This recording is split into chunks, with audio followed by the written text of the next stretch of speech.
Hello my friends, today's video is about a Corgeut. If you've never heard of a Corgeut before, it's not a face cream, it is this. It is a beautiful little GMT Master 2 homage and it cost me £58 plus taxes. Is this any good? I mean, I had to get it because the foundations of this channel are reviewing these kind of watches, and I can't forget that these little gems are still out there and you guys still love them, and so do I. This watch has got to answer a lot of questions. Is it as good as the Pagani design? I haven't got it anymore because I gave it away, believe it or not. It's the first giveaway I gave many moons ago. I'm wondering if this watch, from my memory of that Pagani design, does this one compete? Does it beat it? Ooh, I'm excited. Let's see if it is.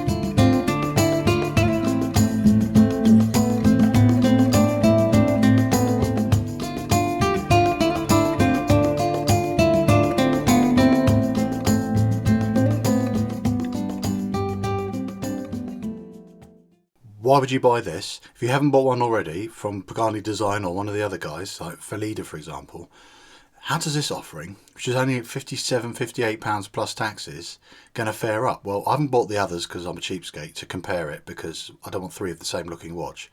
But I have had one before, and I'm using that memory, if you will, and experience in my back catalogue, if you will, to help you see if this is a new contender, which basically it is, because of the following many reasons. First of all, the bezel action. That's a crucial thing I like to see, just how well engineered something is, and if it just fidget toy wise is going to be good. And the good news is, although it's light, it's beautiful. Every little click you can feel.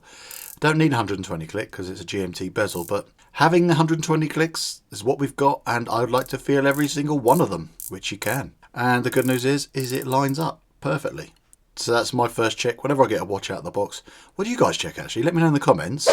When you get a watch like this, it's got tactile aspects to it, what's the first thing you check? Is it the clasp? Is it the crown? Is it the bezel? Do you just spend 3 hours peeling the stickers off like I do because I've got really weird fingers? I don't know. Just let me know. Next thing I check is the crown. Unscrews. No binding or snagging. A little pop, and yeah, really nice action on the crown. Everything is easy. Push it back in. Bites as soon as you screw it back in as well. Really nice.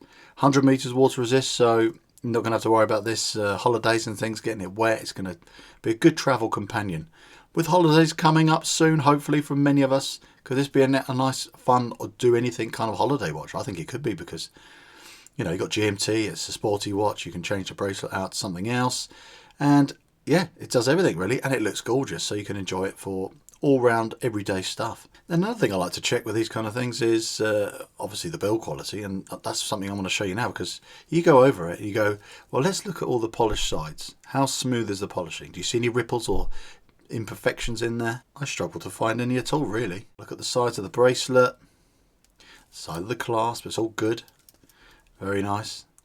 And then look at the brushing. Look at the brushing on this clasp, for example, straight away. Very smooth and consistent.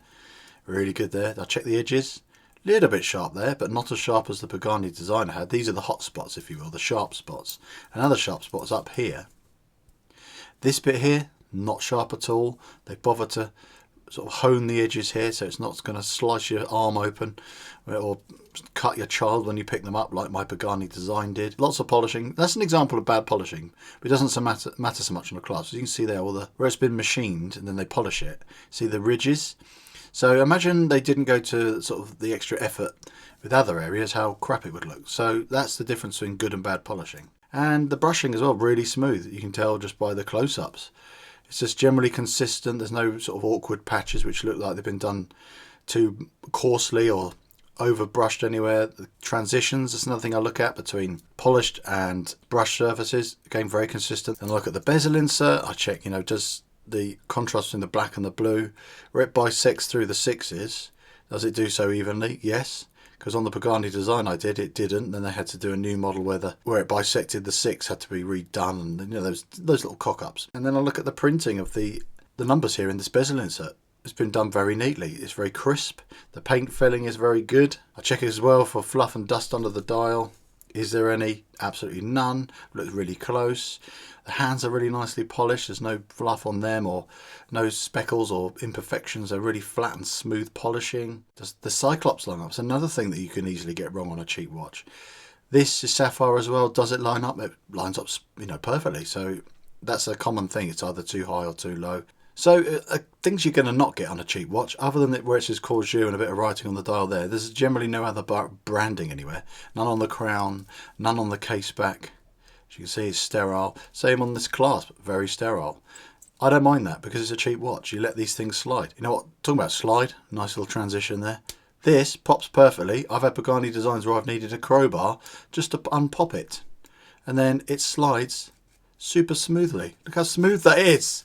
Sometimes it's so gritty, you just think it's just got boulders in there. But no, this is smooth and very lovely. I'm surprised, to be honest with you. Normally those are the things that they cock up. You know what? Another thing I check after I've done all those bits and bobs, I've checked everything that I've just mentioned. I like to see how good the lume is. Normally on a cheap watch, especially one that's less than £60, obviously plus taxes, is pretty abysmal. So bad it's almost not even worth them doing it. But you know what absolutely blew my mind? This is fantastic. After 10 minutes, it was still reading really clearly. It faded, obviously, a bit. It's not got, obviously, Swiss grade lume in here or anything, but it's applied evenly. It's applied neatly. It's legible still. And for a watch of this caliber, to have lume that good is a real treat. I'm very impressed. So how well is this watch running? That's another thing I like to check. If you've got a gadget like me, a time grapher, I'll plug it in and let's see how well it's running. So there's your first fly in the ointment. 27 seconds a day fast. And to be honest, that's within tolerances, but that's not great. I could regulate this, but most of you probably can't be bothered or have zero experience doing it and don't want to mess about taking your watch to bits. Another good thing worth noting that I would also check is how good the screw pins are. This has screw pins, very good at this price point. Did I have any trouble undoing these and putting them back in and sizing this bracelet? No. It was going to realign this bezel because I've got OCD. Oh, the other thing I've noticed is easily done is because it's quite a grippy bezel because it's been nicely machined. As you can see, it oversails a bit. It's easy to knock it and knock your bezel out, which if you have OCD like me, you'll be forever realigning it. So impressed with these watches, how they can do it for the money.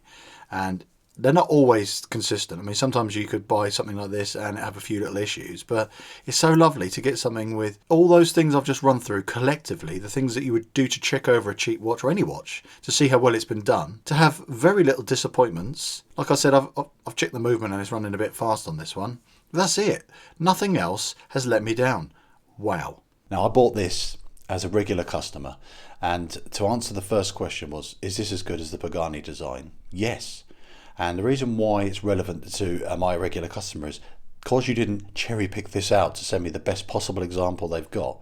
I was just a regular guy like anyone else and bought it on AliExpress, and it came about 10 days later.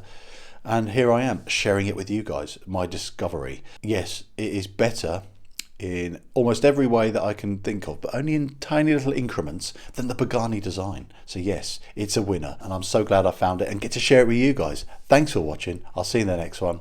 Bye for now.